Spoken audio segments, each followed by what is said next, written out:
tūna fiafi. Tono la tātou sangi tātou te whalolongo whatasi le whiopa ia le tua le ia fiafi. A tātou te leola tātou pokalame ia montu nātu sunga whiaringa, pasta tali, ia na te amataina i tātou se talo, ia tātou tatale noa i le whiopa ia le tua le la fiafi. Ia, tātou talo. Whaftai tere lo mātou tua le fiafi. Iesu Keriso lo mātou li I mo lo mātou whaol. O le tupu o le maro. Mai se anganga pa ia lo mātou tai lo mātou sosoani. Lo mātou whai a onga. Ia whawhetai le fiafi. Whaftai lo alofa, whaftai lo wha maoni. E mua, e muri ati mātou nei aso. Tono fale whainga ruenga. Ia mai se fo, o runga le ala ma mea umasa mātou e vi. Ia o e le tua. O le mātou sauni whaalongo e lau fionga. Alleluia. Talo e whaafonga anga lo ainga, lo tino Keriso. Alleluia. Ia e lau whaunga I lunga I ate la tau te o tasi. Whamanuia ni la tau o whai o na whaavanoa le teimi e whaalongo longo whaafonga I lau. Ia alfa mana lau fionga le fiafi. So ni mai ngā po ia. Ia o na whatau wa. A vai le malamalama ma le poto I ate ma ua. E whaasoa I lau fionga lo mātou tamai. Whaamatalatala ia mea lino lo malo. Alleluia. Wa ia se whaalumanga ma se whaamarusi au. Ma se whaau penga ina o I mātou lau whanau le fiafi. Whaamanuia tere lava mai Maunga te tele se I maunga iti le ia ne fiafi nei ta ma tutua mana iti nā mātua. Whamanuia le nei au nanga, lau auna ia mai ke maise. Ia o le porokalame nei, whamanuia fo le ia I le nei e ka le sia. Le au auna ma whalitua ma le no foalo. Ia maise o e mau tofi ia e ana le nei maota ma nei no whanga ua whaatino I nei au nanga. Talo te mai ia tō mai au whamnianga I ronu ne aso I ta māmatina mātua se o lawa I whanawiti. Manuia whafonga Samoa, manuia fōi I Pokalame. Ia ai ma ngalo I ma ua I lo alofa lo mātou ta mai. Swafa Isu ma talo ma au tuai. Alleluia. Alleluia, alleluia, amen. Ia le tua Alleluia. Iafi. Kei tono leo umane tai la ngile vi inga ma whaatai le tua le nei tūna fiafi. Alleluia. Ia ia lo leo e whai ma whonga tau mole o sunga whiaringa nei. Thank you, Ia Lord. ma te whaatalo whaatua I le suafo Iesu Keriso lo tātou li ma lo tātou whaola. Ia uma whai ona tātou toi whailoa I fia le nei tūna fiafi. I lau sila mai mua mai le nei a fiafi pa ia leo whai ngā luenga tofi le tua. Mō rātou whaletua, mai se whoi, nei mātua, tua āsina sina le atu nuho lo tui maira mori kupanga. Ia whaatalofa atu I ate oe le suafo Iesu Keriso lo tātou li mo lo tātou whaola. Ia uma whai ona tātou whailoa I fia le nei tu la fiafi. Pa whailoa I ate oe le suafo Iesu Keriso le o matamata mai le nei a fiafi. Ia whaatalofa atu I ate oe le nei a fiafi, whaatai le nei a fiafi, whaatai fo le nei a la leo, a vantu ai se whi au, moli ate oe ala le upo le tua, ia tātou whaalongo ai, ma tātou sawa vali ai, e whai ala whina ngalo le tua. Whaatalofa atu fo I nei o mātou mātua, whale nganga pasta kale vali o tinga mala, ia mai se fo I o whale tua, ia se o mātou tina matua fo I a tele fio. Inga mala ia o lo tapu ai mai ia mese pa I o le whainga luenga le tua mātou te whaatalofa atu le nei tūna fiafi. Ai lava o mata mai le nei a fiafi ia le tua le nei tūna fiafi. Tonu le nei a fiafi ia whaatalofa atu fo le sunga le whenga nei e ona le maota ia lo whai atu ai le nei polkalame ia mese fo le sunga ia mai. Ia o lo tau againa le nei polkalame ia e whaatalofa atu ai le suafo Iesu Keriso lo tātou lima tātou whaola. O le antātou alualu ai pēr le tātou whaautu pe o le whaautuina ai le nama yaso o le VALAAUINA o PAULO ma PANAPA I le TALAIGA o le TALALELEI NUU ESE tātou te wama ai a mai se foi o lo tātou wola o auna mo lo tātou wola tau tua le ngā luenga ia tātou muli tai ai foi pe o na whai e nei au auna i o le tāua foi nā i o tātou tangata au auna i le atua malona whinangalo o le tātou o e whai tātou ma mea whai ngā ruenga le atua tātou te tutu ma tā lai le whinangalo le atua wha mai Yesu i o tō atu inu ese whai o tō ma ana au auna tā lai atu le talalelei i a o i atu NUU manglanu mangangana le upu ma le talalelei o le malo le atua o lo tātou ngā lulua i ma au nā i nei a tātou iai le nei tu ngā fiafi ia la māta whaitau atuina le whiong pa ia le atua le nei tu ngā fiafi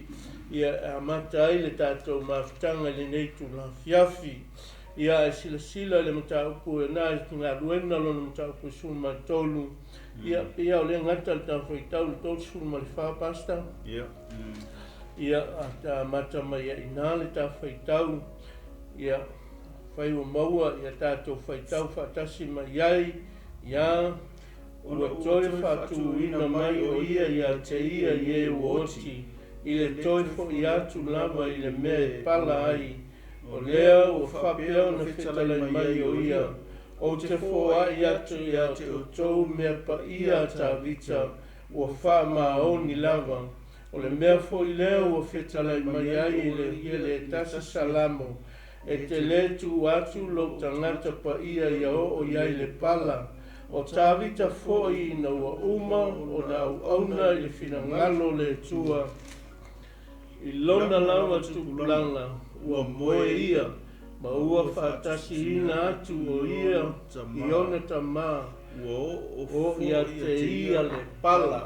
mene o le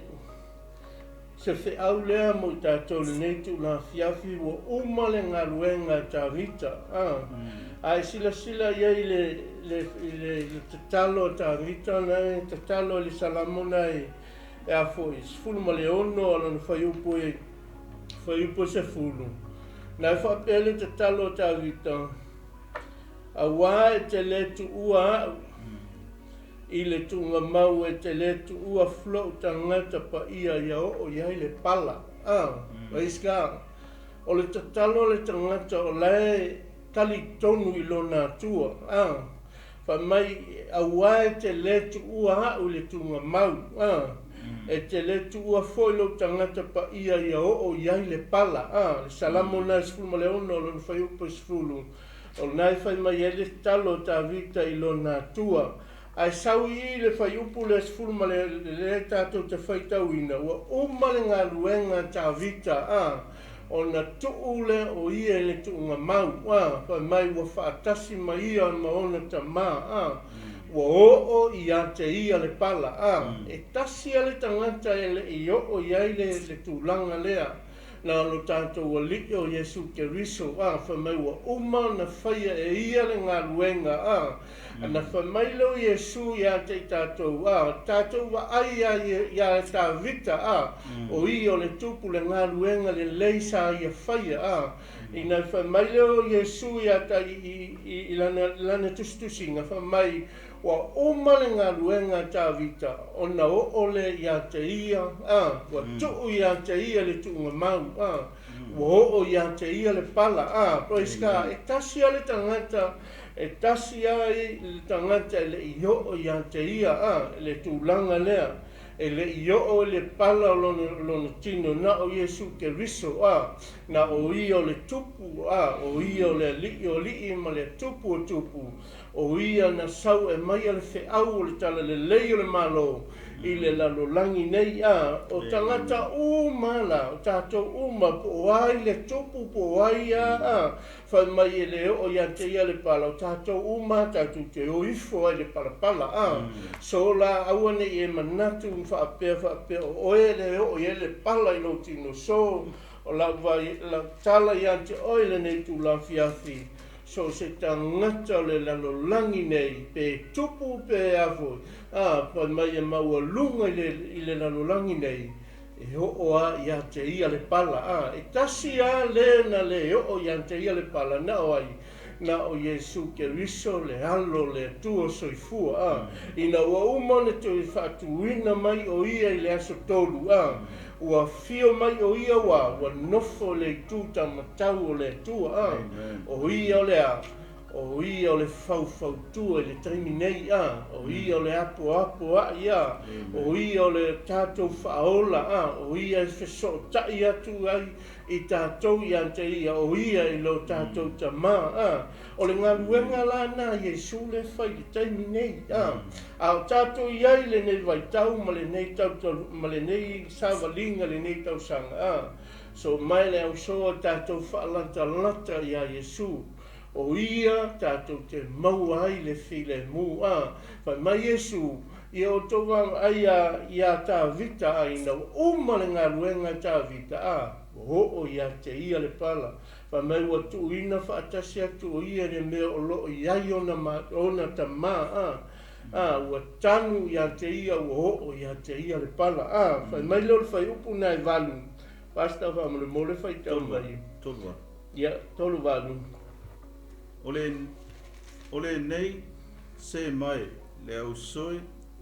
ia o tau i loa ua fola ina ia te o tau le whaamangaloina o angasala ona o le nei tangata. Praise God. Amen. O aina whaamangaloina o tātou angasala. E le ai ama sesi ale lalolangi nei na whaamangaloina o tātou angasala. Wha mai oai o le halo le tua soifua o le na maliu ma whaasataulo e tangata o le nei lalolangi ma o ia te ia pua ngā e tele lang sa o ia te ia ai whai mai ina ua toi whaatu lai mai o ia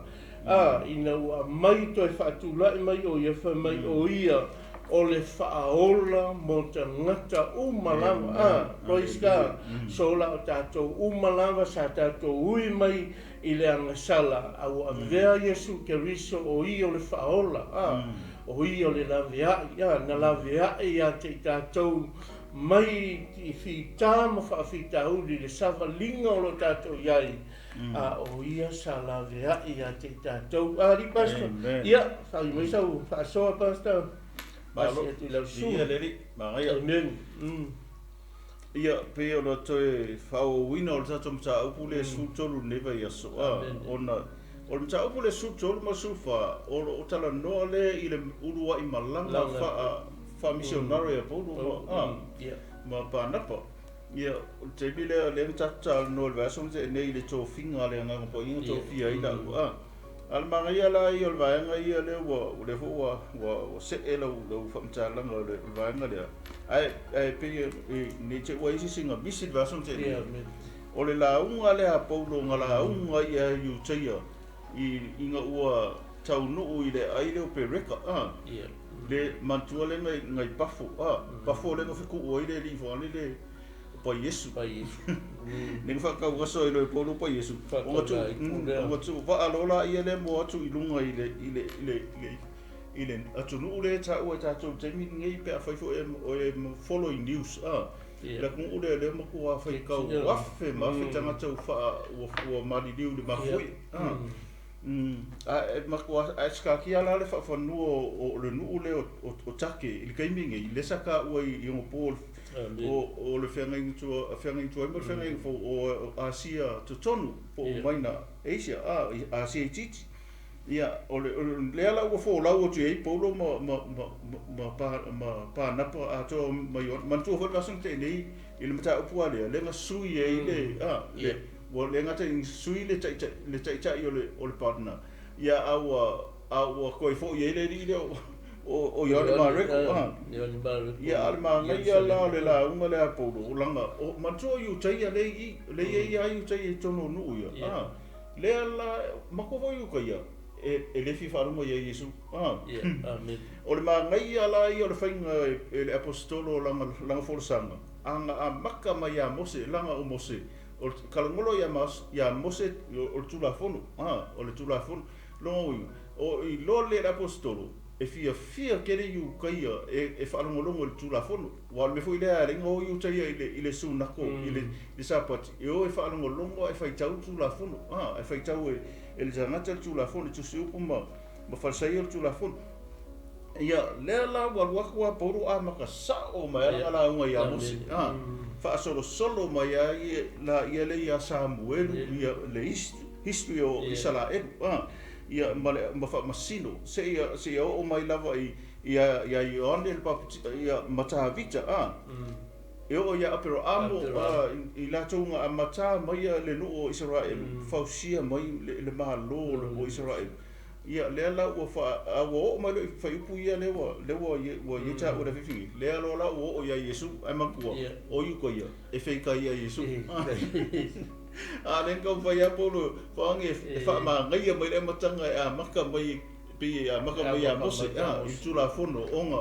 ole fe va le ki le ka mai fi fa longo ia mose ko le fe mai ka mai o ka ma pera ai fe ko Yesu dai los ko ka ma pera mo o ko ka ma ki a Paulo ia ile taimi la Yesu ile taimi nga Yesu o Yesu la langi ia pa wa yo tanga fa nga fitu o Yesu nga le fa se yo mo tu le fa ido ele fitu o Jesus kang sala ele fitu o Jesus tangata leanga ele fitu o Jesus tangata mio leanga nga o kama yang fa Yesu mai o ka lo fo ya ke o ko fa pili le ngam o fo pa ko ka me da o ko ya le ala o mai lo ire la nga apostol ma ngai ke ma lo ma ngai tele le o fo la mai le am tanga le o fa fido inga mai ngai Yesu o Paulo Yesu Kristo le fai mai ia Paulo o ta vita o le topu longo o Israel e fia e alo lo fa ku ia Israel ia ka vika ngairo Yesu ngala fai mai lo ia le apostol Paulo o ta vita o le topu longo e le aise Israel le mi mika ya ta vita o le kamba nga ea ma kura i mai ia Israel o se malo mo tautia i me kau ai fai mai la le fai mai Paulo le fala ve lave o ta vika nga o ai lo na tino le meleka o le pala i o wot le tangata le mako ki kau mo lia via ke o ko le kau fai a vakia o ko ole ele pala o tino na ia le tunga mau ai nga koe fa tu wina ele mana ole tua ele i o ia te ilona tino le meleka o le pala le pe nga e sa ngoma fa mamra mo ole ma ngai ia o sanga le pulo le la ia ka ko fa so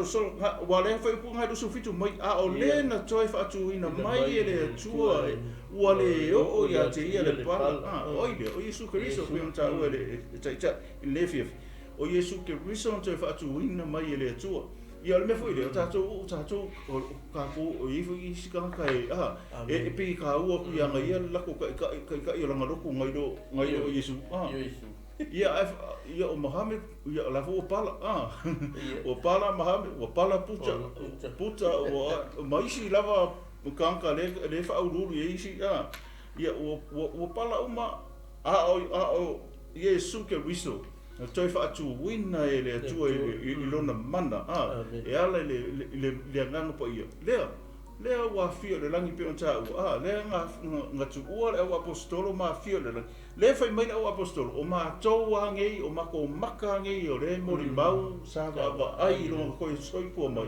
ma ko fa kasi aso e tele ai le ia fio o ia i le langi le ala ia fa o le ma ngai ia o va ngai ia o ia le ya le pe o sa o ngate fa po te la unga le pe te le o mai le fa unga la unga pe te ai fa ai ulo ia Yesu o Yesu e ese le fe kai u kai o ka se ma ia fa lo u kai le ma ka mingo la ai o mai le conclusion la o fa i le la e ka ke o kwa ia ile ka ke o kwa ia te mi Yesu ia te mi le fa unga la ia o lo sa ulia fa po tu pas ma ne ia le fe o le mele o i la sa no anga ni tu la fia te le mai mo e mose o nge pe mai a mata mai a mose ia wala ko ka mang ia fa sino mai pe o nana pe mo mai ese fe au o le avenga fo ila le o fe au le tala le o le malo le tu ta te le la tu lo so lo va pe vo la tu pinsa o lo le ai ele ta te la tu fania ka vo nga ka ai kia vo nga nge pe mo le bolia tu ai e faisa nya tala vo nga ni mata mata ai mo molia tu ai na le fai au le tala le o le malo le le fo la ka mo molia le fe au le tala le e o i loto tangata tangata le la ta halu tala ia e fa pena o male mo molinga e Paulo le o le tala le le o le malo le tu ma le fa ilo ino Yesu ke riso ia ila to umala ia o lo nau mai e fie fa longo le upu la ke le lo o le upu le mana o Paulo mo molia tu ia te ila to o le upu le tala le le o Yesu ke riso o i o le tala le lei pe o ina le mata tu ai ai ina o fa longo lo le o li wa mata na tala tu e Paulo ia Yesu ma fa ilo atu o ia o le tupu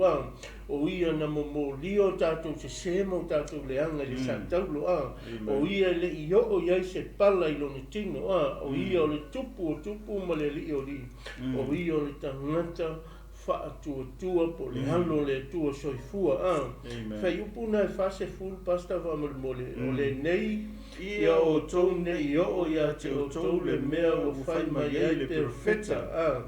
mai le o fa su mai tasi o tou o e ino inama ai mai ia ma ofo ma o mo ia awa o te whaia lama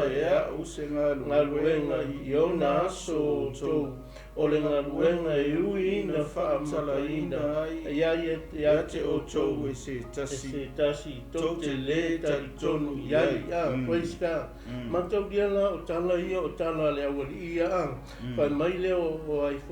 le whamatalanga le whai mai o tou e ino inama ai mai ia ma ofo ma mo ia a wā o te whaia lava e au se ngā luenga i ona aso o tou o le ngā luenga i ui ina wha matala ina ai i a te o tou e se tasi tau te le tali tonu iai praise God matau lia o le avatu e Paulo se fe au le lei pe wha matala tala atu se me le lei o se ngā luenga le lei ma se ngā luenga i loa ai ia lato i loa ai le atua soifua ia lato i loa ai e su ke riso o le alo le atua soifua o le mele e tau mo mori atu e Paulo ma PANAPA ia mo mori atu ai se fe au le lei ia lato ia ulu ia te i lato le upu le atua ia o lato la ngona ai e le ai ase si atua wana o Yesu ke riso a le alo le atua o le na mai le fe au le tala le lei le lalolangi le fu ila mana o Paulo ia muli ta ia tangata umalawa ai mai so ila to lo fa longo ma muli ta ia ila ua ia la to lo o Yesu ke riso o le tala le lei o le malo le tua o ia na te faia me sili o ia na muli o tato se mo tato leanga i le sa taulo sola o tato lama o tato o tangata na sala ai tato fia tatou te au nei le atua soifua o le na whaia le tong yola mo oe mau mai tatou uma o tatou iai le nei lalolangi ia o mai la le whai upe whasu mai lua pasta o la tau I whafo le sunako tangata I utaia o ne whaatonga atu lea e tangata nu ese ia whalafola ina mai ia upu ia te ila tau I le sapati a tali I o tangata I utaia ai o mai lea upa tangata nu ese whai mai fola mai le upu whai loa mai ia te I mātou le upu o le tala le lei mea la ho ila lea nau ai fo ia Paulo mai foi ile fo ile ngaluenga le tua ona ya na moli na o ele fola le tala le lei nu ese ma taulia o le VALAAUINA Paulo ma PANAPA na VALAAU mo nu ese ele VALAAUINA mo sesia na VALAAU mo nu ese la tu te oea e whaamalama atu le talalelei o le malo le tu e nu ese a fa mai ua lātou ua o i lātou i whafo le sunako o tangata i utaia. O no mai leo tangata nu ese ma whai mai ai la ua fola mai ia a. Whai loa mai ia a.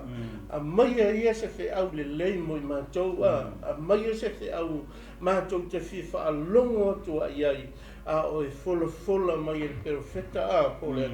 au na le atua. O le na mo moli atua le whi au ma le tala le lei o le mālou. Ma mai leo le whai upo to e whasu ma le tolu mai o tu ua le whaapokitonga o na muli lea ia Paulo PANAPA o tangata e to tele o iutaia. Ma e ua latu ma te tau i le atua. Ua latau tala atu ma apoa ia te i lātou. Ina ia tau mau i le alofa tu no le atua. Whai mei. Amen a. Ia wawaila le uto ia pia mai fu tangata i utai a. Whai mai ina ua i loa tangata i utai a whai mei ua toi muni tai mai a. O toi o mai a te i lātou. O tangata i utai a la i o tangata o lai tali tongu a lātou i le atua a.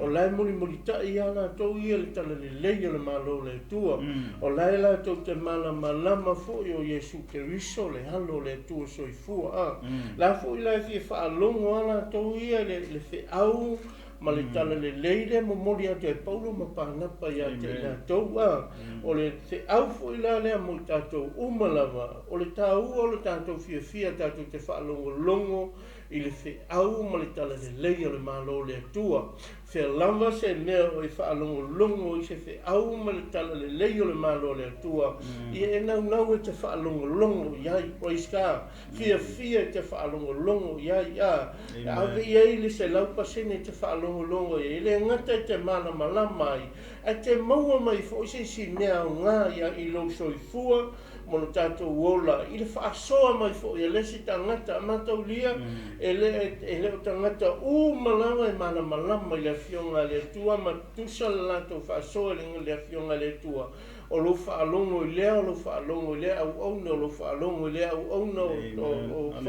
malama mai, ma te tala mai le fe au le malo le tua, ma le tala le lei o le malo le tua a. O ina fo e mausali ai lo wola whaatua i le tua a. O ina fo e mai ai le tua le loto fia i a te oi, pe ha e fia te whaalongo a, ma e su e po a e mata fo i lau telefoni, o le tele ia a, o whaasoa mana neia le ngata o whaifi au, le au whaingaluenga le tua, la tau te tuwha tuna le upo le tua, i so se whata whaitaulanga, e tate fia ai, se ua ta tala i le tua nei mea a, tele o tangata ia o mata i telefoni, ma mea uma a, ua ta tala i le tua ia muli tua, i le whi aua le tua, e le ngata i telefoni o ha mea uma, mea tele vave nei vai tau. La tau ai o moli atua i nā whi aua le atua a. O le sola o tātou umalawa, tātou te fia, tātou te whaalongolongo le upo le atua. Nau le upo le atua a. E whai lea ma whaamanuianga i a te oi a. E lama tā oso e fo i lau tā penanga, ma lau saunininga e te whailoa i ai malo matai. A pe wala au mai lo matai po nā nei, po le hase tei mo le po nā nei, wala au mai lo matai. So le lau e tā pena, lau e sauni, lau e tā pena i te halu e te whailoa i fia maro matai. Praise God, tātou te wala aua ia i le tātou ta mā. Aua ni wawe avatua o le umalanga ruenga. Wa ele stangata e wawe wala aua avatu loa, ia waku lele i whaia saunga ruenga. La wawe aku lele i whaia saunga ruenga. Au le tā ua e wala au le tua, le ase whi au mse ngā ruenga te ngā, ia whaau ngā mai au a. Ia au nā tu i hati oi mo lo loto atua, po le halo tātou vai, po le halo tātou whao, tātou te le lose mea, ai te loa e a whanga ngana o e le hanga pa i o le tua. te loa e tomu lo fofonga I upu matana I te tala noa I le upu le tua ma e whaasoa e whapena fo I la paulo ma PANAPA le o e awe le TALALELEI e te loa e whaangangana ina le angangpa ia fofonga o le awali ia na o lae o e tala le TALALELEI o le malo le tua e NUU ESE a pe o sa te ita na whaasoa pasta e tu atu ia tau o whaua o malta taimi pasta ia le ri malo le ko faso o le fu nga paole fai pulu to fia fo I langa ese fo ma ngai la ai o fai pule e tolu valu le fai mai o le nei se mai la usoi o to lo ua fola ina ya te o to le fa manga lo ina sala ona o le nei tanga sa wai lo I lalo fai mai o e fa tu ta o mi tonu ina I la to ya te ia e mea umalama na le mawhai o na ta o mi tonu ina I o to I le tula fono mose ia waila na mga ia na fai mai ia le apostolo o Paulo ia o ele ese se fai fa mangalo inga ko sala nga tanga le so fa Yesu lua e ta o mi tonu ina I ta to pe fa ta fa tu tanga tale lo inga po le ko inga maka kia marima ai o lo fa tu ia pa haula la po po le ori o ele ka o mi tonu nei ta to ai ta o mi tonu nei ta to I ia ke riso Yesu ila o ngalu wanga tula fono ele fai fu ta o mi tonu nei ta to le fai mai ale makani ngol le sala le fe sala ngale ia pole ale apostolo fai mai e ta o mi tonu ina I fo ita tau pe ata tu fa tu ia Yesu ai le o mea na le mawhai e tu la fono ona ta o mi tonu ina ita tau la fono le amose so vai lei le te o le advance fai e nga veta tu mo tangata pa ia tangata o le tua tangata o le malo le tua ya fai tatu te fa longo matalia le TALALEI o le malo ke riso Yesu le tam fai la apostolo fola o sa lo le la lo nga fai mai I fai upu yo tatu ye le wo ye tatu talanga ma ia ke ma ia te sole wo mai wo fa bu tongo mo muri le ya polo ma PANAPA tanga te so tele yu te ma e wo lotu wo ma ta tau le tu sa le la lo so no e ia tanga nga o tangata yu taia ia le bango ese mai yu taia sa muri a Yesu le o tangata langa le tali tonu ma fatu tua ma kam fai e follow le wori fai le bango o la benfiki e yo ngu ia le bango mo foi ngu ia o kam malanga le ke e ia Yesu le ke il tala inga le apostolo le kam fai e fa le ia vai bon me pa o kaso le me le ko pu Yesu se vai for le mon ko mo ngere no se me ai kom foi que mo war me le foi lo dia foi me o mai kala mo ka le fa cosa ale fi fa lo inga lo e foi son mo ale me lo dia foi cosa que e por etu ai o ko kala mo ka e ku pu foi no so le Yesu o le ska e ka fi wa era ko foi ganta sorry ya sanga mo foi de ka ko ai vai foi o alvasan te ingen ka kan ngod medal fa sa o tangata e sa pe e fa pe ngale ngol bede o foi u taya o u taya lava ale ma ngai ala ya o foi upula le fa nga fa mai lo le apostolo Paulo fa mai sa ka kau lava fai mai ona fa malo se tu le Paulo I PANAPA u fa pe atu o ta tau lava ona wai fola atu le fionga le atua ia te o tou oi o yu taia a ua o tou te e mai ai ma ua tau le maina o tou e o tou I le ola I fa auta o le mea lea mate li liu atu ai I tangata o NUU ESE le o ma fa ku le whanonga o tangata NUU ESE I lunga lenga e whamtalainga fai mai forfola mai a mātou le sa pati a tari la unga mai a mākou le maki fifa longo longo ai le la o mai lo ilalo le fai pula le o pe o fatu la le o le mta o pule la o vai le o fai mai la apostolo Paulo sa ta tau ia o ko yu ka ia na mua ka dia o ko le kala lei male upu o le malo ai pe ka o ka wai o ko ke e mai ma ko li liu ese ma ko ke le manga ka dia ia o le mele o le ama li liu ilo i tanga tanga ese o i la le nga kusa o i le nga confirm mai loa ma fa ma ngia i loa o Paulo o le apostolo no ese e vai nga ia te fia nga fia pa ia to ai ma tu o te minga fia mai Yesu le la long ia malanga misiona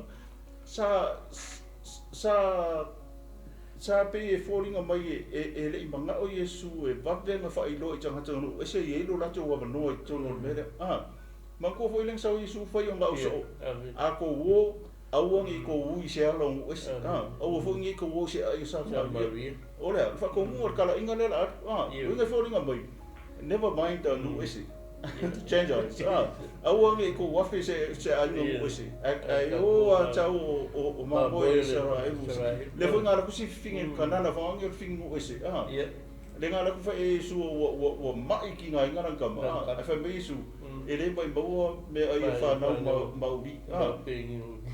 ia pe fo nga mai o i o le kom fa ye Yesu se ka lia mo longa mo le no o le fa mai nga le tu o longa tama ia isa ra se ai ka ngala ko ka lia mo mala ko mo le potion mo le fa ban yam ngol ma le tu ai pichai ele manga o yu ko mai le taimi o Yesu se o mai al taimi o apostolo nga fa fitia yu ta ia tala lei o maro le tu ai mai se o Yesu ke riso wai le manga o Yesu ke riso lo lato tupu po lato mesia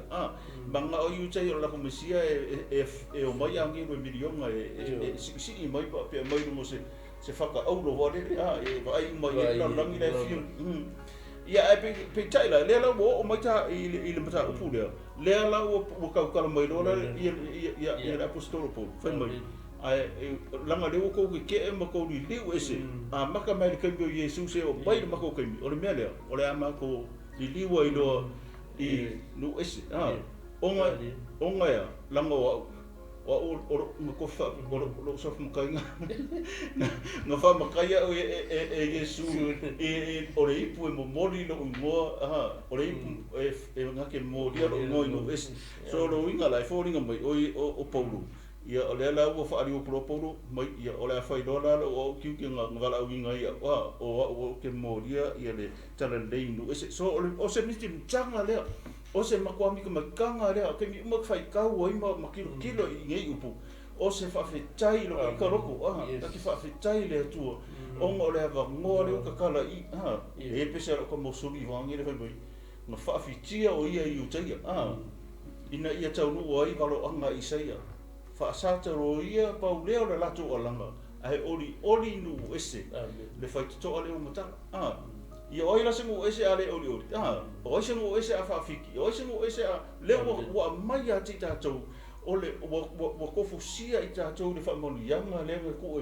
ma o yu te ala ko ke na ko ke manguia o fa salanga fo ila ma bea ka o mai ku se fa alinga i be o mai i ngo kele ya yu te ya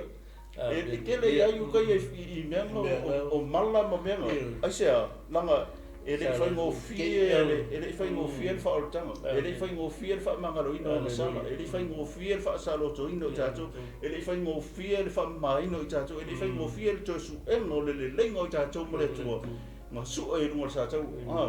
ai alu lunga sa ko ko i wale se toto fe mai ngo kafe mai ko sawo i mare boy ai se ele fai ngo fie ai o wala ko ke enga o le mere o le o ya te la to i ang popo nga kusa fo i la ko fo i le ska ia pe o se o ko fa popo ku le vai mo le vai mo buli le o umba la ko le la unga maka o kia o ka se ba ia fa pe ka ikala o mo i lunga le wala Ale fai mai uma lau mai o fo ai nga ngoi ngu ese ye ngoi fo mai Paulo PANAPA fa mo bole la unga wa ko ile mangai fa fi chai fo ngai ngu ese fa kai le lo pon ka ngu ese mai Paulo le nga so le na ka ko ba nga le ka ko I ba le ka ngu ese ya le fa fi chai ngai ngu ese nga lo to chele mo la unga mai mai fa mai ma chu nga ile ma i ia tu atu lo sunga ma ia le le ngai sa no le fi ma ia ai la fa I o ka pu kala me lo pese le pe ni pasani ngai ka u ngai ia io e wa fa o ba ia le o mo ke e mo ia fa mo ia ia le o mo tala le fito mo tala ia le ni ia o se ale o fa fa le ai ngai fa io fa su ma le ali pasta fa mai wai lo yu ka ia mo to tangata ia na matua ma matapo le ya to malato upu ese mai ia ua fai atu wai Paulo ma upu ese ma upu leanga ia Yesu o le ano le tua o le ano le tua o upu leanga ia praise God o le ano le tua o le sa mai le TALALELEI o le na mangalo ia le sala le na langi ato a le ua o le ano pelo le tua o le tātou te vii matapua ia o puleanga ia I le ano le tua sola tātou umalawa ia e te tau ana tātou ia le tū ma le whaaloalo o le tū ma le whaaloalo le mea ale fionga le tua ia le ua tātou sai ai ma tātou ngā lulue ai ona o le tū ma le hanga leo le fionga pa ia le tua le ua mai le ngā lulue ia tangata Samoa mai loa tangata Samoa ona le mea o le amai le fionga pa ia le tua I te tau na le te tau le whaaloalo I le te tau ia I le whaaloalo te tau le ave o le whaaloalo le tangata e loa tātou te loa e te tau na ave iai le whaaloalo vai o le halo le tō soifua awa upu le hanga iai le awali ia o nā la le na tū ai lola I e tangata NUU ESE ma whai ati a Paulo PANAPA Kita lai mai ia o mai ia mātou I le nā TALALELEI ia mātou loa ia mātou sawa vali ai ma whai o le whinangalo le tua mai lor whai po mna e whasu mai fitu a wāo whaapea na polo ai mai o le li ia te ila mātou ua outou fia oe whai ma marama mo NUU ESE ina ia avea oe ma whaotanga e o le tulu inga o le larangi Reiska le hala tonu ale na te tofe e le ngama pa ia Paulo ma PANAPA e o mai e le ngata sau Paulo e te tala le upu le tua ai sau PANAPA e apo o le whaiva le o le tangata le o PANAPA fau tua ma apo tu a lalo fo ia le ngaruenga so se ngaruenga e whai so se TALALELEI ma se ngaruenga I ngarulue e tangata kelisiano e ia le tangata e te tauna e se tangata e apo atu e tu a lalo atu po le ale de vesi o se ekalesia po le asin le halunga I lunga malalo a ia le tangata apo po se tangata fau tua o se tangata e tu a lalo e la longa e umai tangata le se fofonga ma le tu a lalo pe o PANAPA o se ekalesia manuia fo ina o se ekalesia e fia uma tangata na ia se tangata le apo e loa apo e loa talanoa I le talanoa whaatangata kelsiano e loa talanoa se tala e moli e se tala e la longa o mai e tangata se tala le avatu e te loa talanoa tangata le PANAPA o se tangata ia e na te loa ave se fe au e malu ma matango fi e la ngona I fu e tangata le upu la e matu e tangata le tua ona ia o lai ai le anganga pa I o le tua I tono loto o ona ia le tua e la na ma de ye mata o fia fa mai le fa po sum le fa sum le valu o fa longo ta ngata o nu ese o na oli le ma li ya tu le fiona le li o fa tu fo i la to umala ye o saunia i le ola i whaavau. Amen. Wa ina lo i loa i tangata o nu ese e lea ia se si whi au lena mo mori mai ia o le whi au a lea lantou te mau ai le ola i whaavau. O lo talio Jesu Keriso e le mali i ma whaola i lo soifua mo tatu o la o le ala na tatu te mau ai le ola i whaavau. E le te e le whaape te vai le lau whau manu e oso kua e anu le ola e whaavau le ai a whaakapula anga so se mea e whaia e ia sikepu ke amaka kua i ke le lakula e oso lo lunga sikepu maulu e oso lunga sikepu maulu nganga oso kua a le ngaulo vai Amen. A le ngaulo vai ke pa o mai a ele anga Amen. Peska a le ma nei olo a matatu i lalo a matatu i lalo e te o ilunga se o whaatu muina o le mano le angang pa ia e le ngata le whaatu muina o le angang pa ia se o e loa fu i tau tala ma e loa le vā mauso a tangata le vā oe malawa auna le vā oe ma tangata umalawa le ha e loa sa vali fa mai wa pese tangata o ese ma fa longo wa mai wa o mai le fa o la tanga ya te la to wa la to loa la to loa la wa saunia i la to le ola fa va le la wa pese tangata o ese ma va la awatu wa fa o la ina i la to ma la to loa le talalelei o le malo le tua fa su ma le ima pasta mole wa longo atu foi e fiona le li le NUU malava a ua Whaalalo ane e iu tai e whawhine o matsau i le tua masao ta mai tai masao ali o le ai ma la tau whaatupu le sauanga ia Paulo mo PANAPA ma tutuli atu ia te i la ua i la tau i tua oi amen o ka se whainga ka e se le whainga ka e le ngaka o whaola inga ka ngaka maa e whai mai o le mele o le vai e le mele whai mai e whai mai o whaalalo e la tau e tangata i tai o whawhine mata mai tai e mai se fōi o li o la tau fasi kusa o le mele tau le whaalalo o la tau fasi o tia whai mai o la tau fasi o tia i la tau ma whaalea ngā ina ma tutuli ma tutuli PANAPA ma Paulo NUU ESE tutuli ese o le upu leo le whaalalo o ka le whaingata e le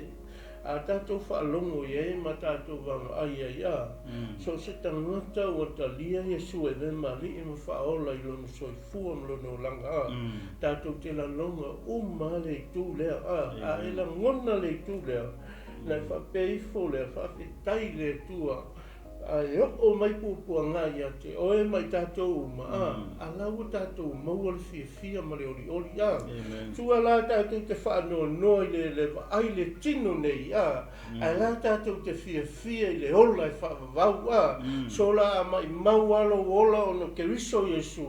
o te whai atu ia te oe maualo ola i te sauwhanga i le ola i whaavavau le ese me te popole ai le ese me te whaavavau te atu ngalua ia o laua ia ao le tualo soifua mo wola o la tātou te ngalulu e ngaluenga le tua ma whaia le whina ngalo le tua fa meila ina o tutuli atu Paulo ma PANAPA mo ese atu le NUU tua o aia makangia i ora vere whaia le wari fa mai ua tutu atu e la uale ele nei o la ua vai ia te i la tau o no atu leo i la tau i konio a ua tutumu le au soo i leo li oli ma le anganga pa ia reiska e ia le tala fo i le Jesu le na whailo na au soo i na ua whai atu i Jesu le na au soo e o e talai talalelei whai mai leo Jesu i le na au soo a tau o aua nei o tau o avesea Ave se fusi pa o yengi tupe tasile o futino, tasile se vai ato wola ia oma afa mai ato wo ia ole ile aingo Yesu ke riso le aingo le fatu tua le lafu ma moya le tua mai la ato wo atali le leo to ono to le fa manuia le ia mai ata le ngaino to e tali le ngaino to ona tu le ia o ele to vai fa pena uma le mele fai Paulo ma PANAPA ia fa mai o tu ato e la to e la ua pala o la ua vai ia te la to pe ia ole tu nga maleanga pe ale tali le ina i ta to e tangata ia le tau pulea pa mai lo Yesu ato o tali le o to fa manuia ai ale tali le ia tu le ele o to vai ai fa i lo mai ina i ale wa ave ele upu fetu wa la lo tali le mai o ele o to pena umale pe TALAIGA Yesu le fa i on sola o talai tu ya te la to le TALAIGA o talai fa mai e o to o to fa pe atu wa lata mai le malo le tua salamo wa lata mai le malo le tua ma le Mateo na sfulu ia fa upuna ia fa solo i foi la fa tau ngai dalo ia na ele tala na le te fa atu ai le ia fiafi ia malo fa lo lama pasta ia pe e se fa so mai fa mai le taimi ia mo so e malo pese mo le pasta malo vi ele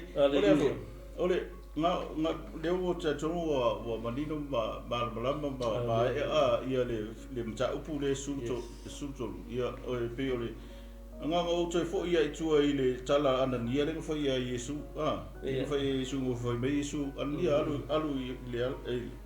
ai o lo ye changa cha sa mo o sa lo ke alu e talo ia me ang Yesu mo fa lo kala le kanga o mo ko ia ama ia la fitala ngai Yesu mo fitala mai Yesu ia che ia ina lu ia wa o le ipu la wa ia o filia ma filia Yesu mo ia e mo moli lo ingoa i lumo lu ese ma tupu ma le whanaunga Israel. O le VALAAUINA o Paulo, o le VALAAUINA mo lu ese, mua lu ese, longa lua o tupu, ia tolu o Israel. Lea la ua le pe fōringa mai ngā melanga le ngā pinga le kari, whaoringa mai lo le kari ai uka ia le TALAIGA le apostolo. Ia whamelo kamalo, ia okei. E renga o kou walaudia ia o Yesu. Le foi walaudia o Yesu ke alu i kupu ia ato manu ese a. Vai fai pauale le apostolo ngā kuilu mo o kaisara. E o i kupu ele fo i erima o langa o lo WALAAUINA. O lo tofi ele tua ngā kiwhaia. So o le vanga ia ngā benga o ke fia pai foi la i mea ngā misi e Israel i le launga le apo. Ele ngata ngalaku ke enga ia le launga ia Paulo PANAPA lako anga leanga ia ima upu leanga i le upo le atua ma Yesu ai ngā misi ia la kou ia le mele ka o le whamanguianga le o le whawau ngai neka ngo mea Paulo whamai a ua o tau tse mai ma ua tau leanga ina o tau i le ola e whawau whauta o le mele matelu ua mo fa ngo ese ma o ia iutaia ma ka solo ese la ko ngo ma le kusi le ona e fori me pena ia ua le vai mo o ia Yesu o pulanga i ko nga kala vai mai o Yesu o Yesu ko ke ro mai fai mai o le mako fa o le mako kupu o le mako ia o puleanga le la fe bela apostolo Paulo o misi foi la o tou ia le pala ngai bongi fa mau ele ska ka puleanga ia Yesu a le la fa ia pe ngai vai nga le se le ta u ia le vai nga pa kala fu muri le o le mta upu ia o le si me toi fi fa manatu le mta upu o le la u nga le Paulo nga fai ele ai le e no o Antioka la le Antioka i Pistia o le tu malo o le atulu le i Asia maina po po asia tu tonu ia po teki fo mai kemi ia nga fai ai la in ole la nga ai man ko ole ori ia le nga okula la makakula malanga le ile ai fo ile ngo Antioka I Suria ia no inga fo ninga mai rua Antioka I ke o fengu bia ba fo pe sol ole fo ninga mai ke siang Antioka ale fo ninga mai yo Antioka le fa ora inga le nga o le I kongo le tumalo le o pistia ia o le ala uta tau numal fa ingol oltala ia ma le o mai ia la fo so ma mai fa po su fa afa mai nga fo nga e kuria ku disi ai ia ai o disi ai ka ai mai disi ai ko ku ngo disi ai so ai lo ngai sisi e fa pe nga o ia ai lo ngai sisi o sa cho pe ka ko ka wa ya musulo ka wa ya ke era no ko kumpi ke ko ko ngi melo le pa o le fi eu kan ka le mau ko vai mau fi fe ka wa fa fe tai bi ele tu ese ke le ngi ka mo ngi o ngi apostolo la apostolo ka ko ki mi ka uma era apostolo eu ia sa mo poru ka ki mi ka pe ngi apostolo Paulo o ia o le apostolo ia angale komiki ia kamalo ila ngabal awuna ai don't o mai aka kulkala ni ai fa fitai le apostol longo lo tele makwa ma ale le ila ngo taimi no taimi kai pe la ta vita le ngara ngo inga wo le ai si me o toi o mai role o i rona tu ma ba wal nga isi ia o ia te le bala e fa penga fa le apostolo Paulo o se tanga sa ma kwa tu ma fa tino no tiute I ba nga o mai tau ia o fa ma los fo mutato ma fa lo tele mutato inga ia tato lo to tele nga ruanga le tu nga le wa e sa ngo mai fa u lo pese ana ngala le ska ki kala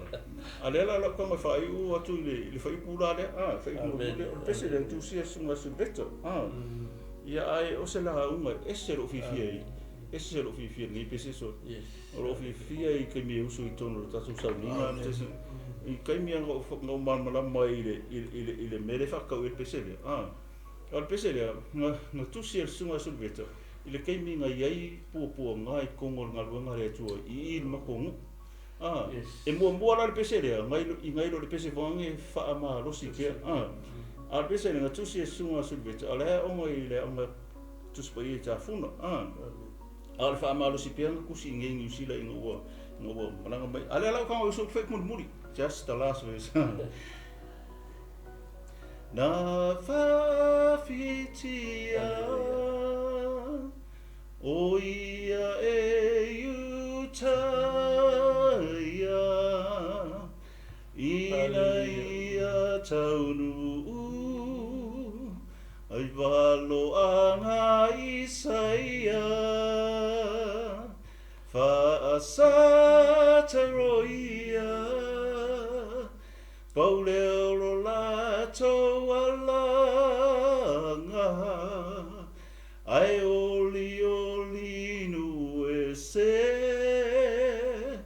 le fai to awa matala ai oli nu ese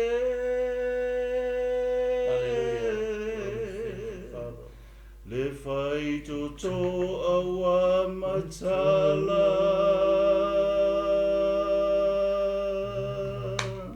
Aleluia, ia le ri, o vaso le ala mais ka ki kala fai ka mo so ko ngopes ya ia le tu fa tai la bos va fa pise fo isi o se uso le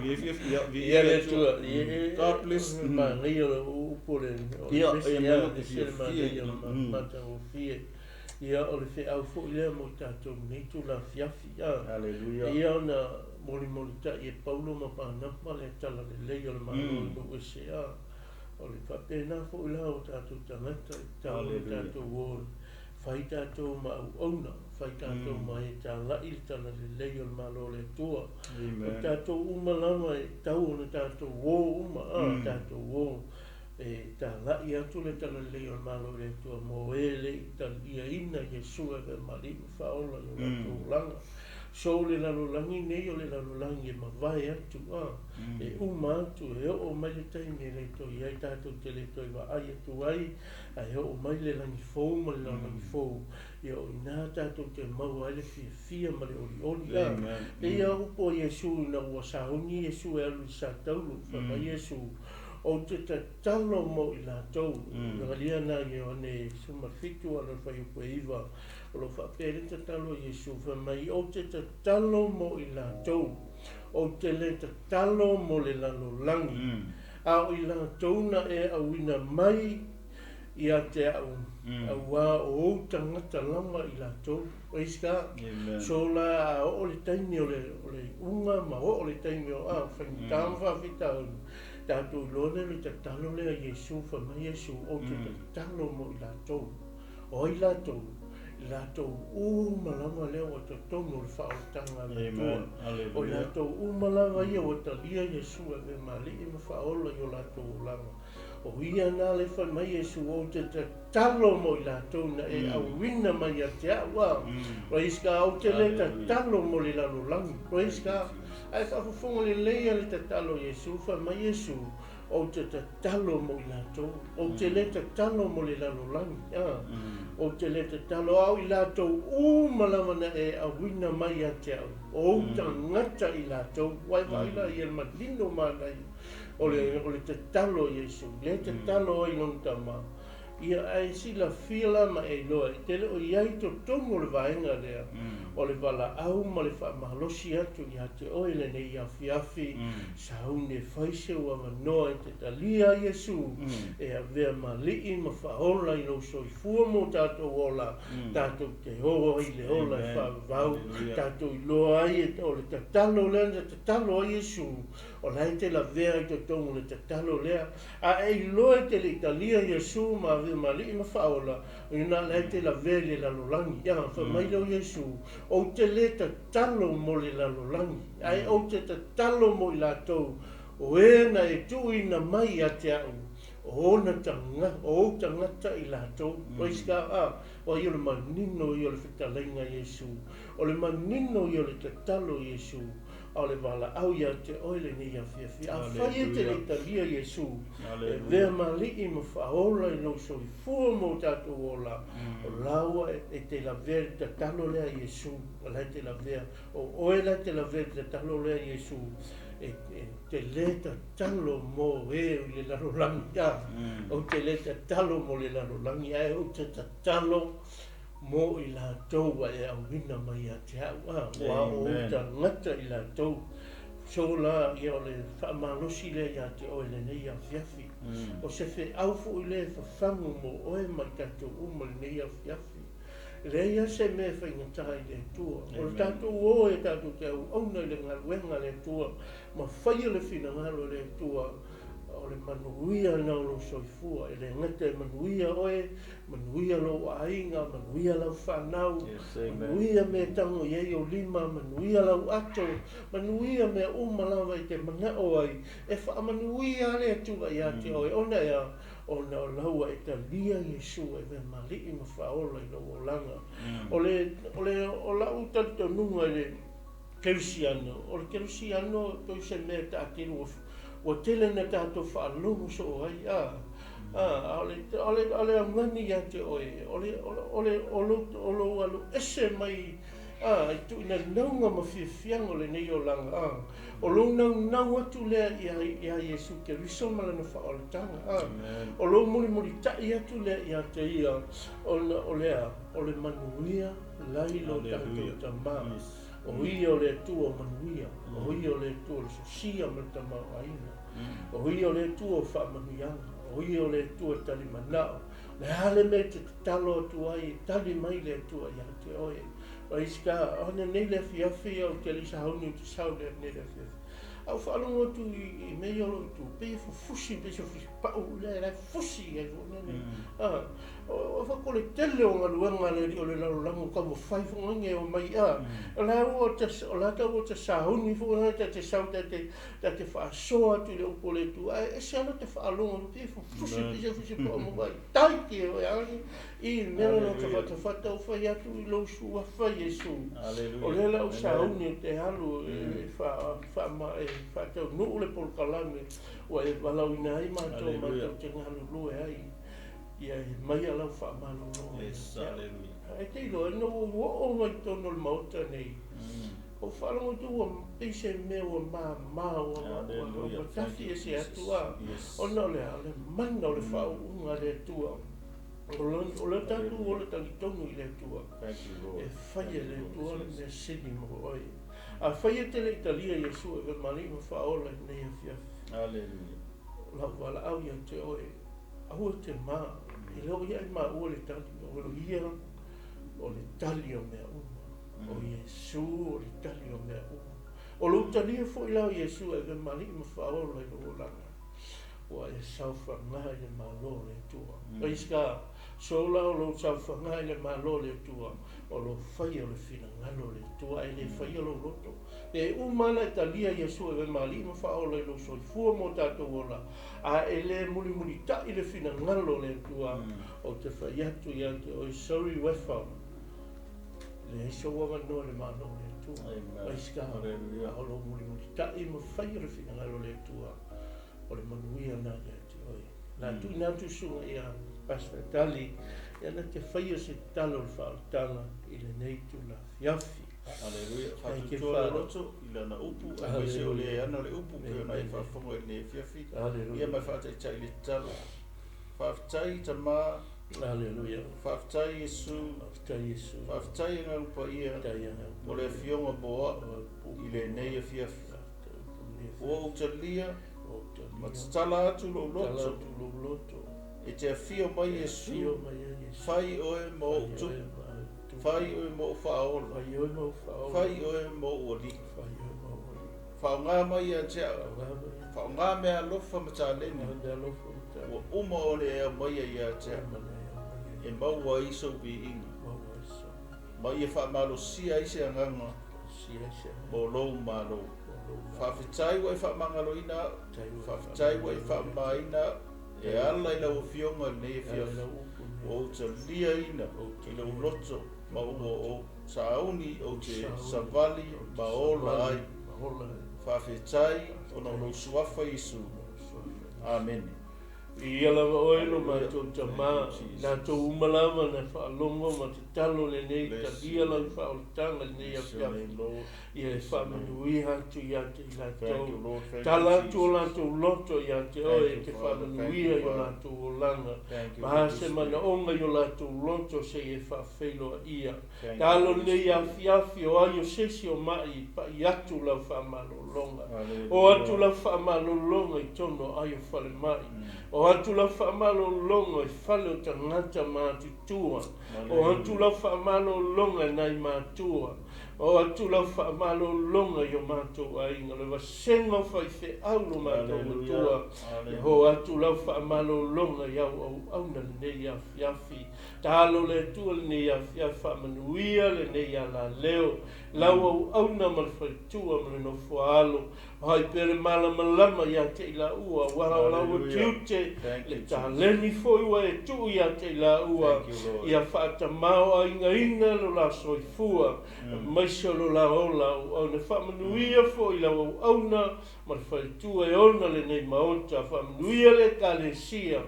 Whai pere nei ala leo ma whamanuianga le tua. O le nei atu nuu o New Zealand, ma sose atu nuu o mata mai, ia whai le nei ala leo ma whamanuianga. Talo le atua le hase upua, la vale se upua, so ne tau tala I le nei au fia whamole mole whamangalo I ma ua lau whanau le nei au fiafi. Wala atu ia Yesu lo mātou wali, lo mātou whaola ua mātou wala, au tua nei. Amen. Amen. Ia,